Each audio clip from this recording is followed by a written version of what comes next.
Hello, this is Ian Brooks. We're going through some wrist stretches today. I'm going to try to get through about 16 of them. We'll start with some basic anatomy. So we've got the flexors, the ones that do this on this side, the extensors do this on this side. Each of those groups kind of in a V from either side of the wrist, meeting at each side of the elbow. So we also have two from each side, helping with what we call radial deviation, and then two from each other side, helping in ulnar deviation. We'll explore those in a few different angles here. We'll start with the flexors.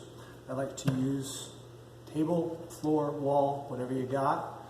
We'll be stretching them in 3 wrist elbow positions, what we call the neutral wrist position, pronated, and supinated. This would be neutral. As usual, about 10 calm breaths per stretch. Trying to relax into each one. I'll speed them up so this video doesn't take forever. Pronated. Sometimes the elbow will rotate from the shoulder that takes the wrist out of the position we want it in. So turning the elbow to face forward will help maintain that. And leaning forward, leaning into the wrist as much as needed. Then supinated. This time we'd be leaning back. 10 breaths each. Then we'll do flat hand for the extensors. So starting neutral wrist, lean in, more stretch, spread the hands out wider. 10 breaths, pronated, so fingers back towards us, elbows facing forward, and then supinated, fingers pointing forward. 10 breaths. Next, radial and ulnar deviation. A few ways to do that. We'll keep with the open hand for now. For the radial deviation, you can let the shoulder rotate so you're supported here, and use your other hand to pull the wrist until you get a stretch somewhere here. You may also get it like that. That may work better for you. Maybe here. See what works for you. Then ulnar deviation, again, could be here, could be here.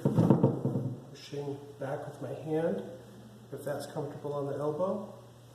Maybe here. Then we'll do closed hand stretches. So for the flexors, it'd be hand in a fist. Something like that. Fist could be in. 10 slow breaths. Pronated. Elbows facing forward. And supinated.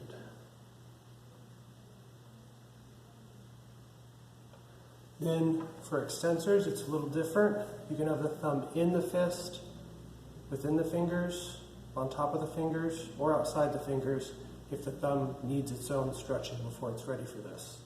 We'll do thumb in. That would be maximum thumb stretch.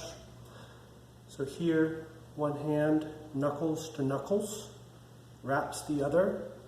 You use the outside hand to apply the stretch, and then you're just extending your elbow with the arm getting stretched. So neutral would be here,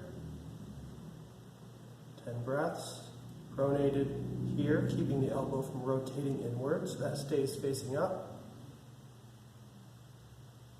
10 breaths, and then upward, the fist pointing up. 10 breaths. And then switch to the other side. Ulnar and radial deviation, similar. So you can go across the body like this, pulling with the hand, and or pulling back with the elbow of the arm getting stretched to lengthen this side. You could also go here, somewhat similar to how we did here. That will work better on a hard surface for some people as well. Ulnar deviation, pretty similar. thumb, whatever position works. Could be here that works well for you. Could be here, holding with the hand. Could be here. I think this would work better. So you're applying the pressure with this arm, just holding enough tension in the hand to maintain the fist, like getting the wrist lengthening that way. So that's a pretty thorough stretch. There's always more complexity, but that'll get you started. Let me know if you have any questions. Add in the comments. I'll try to get to them. Good luck. Have fun. Enjoy the benefits.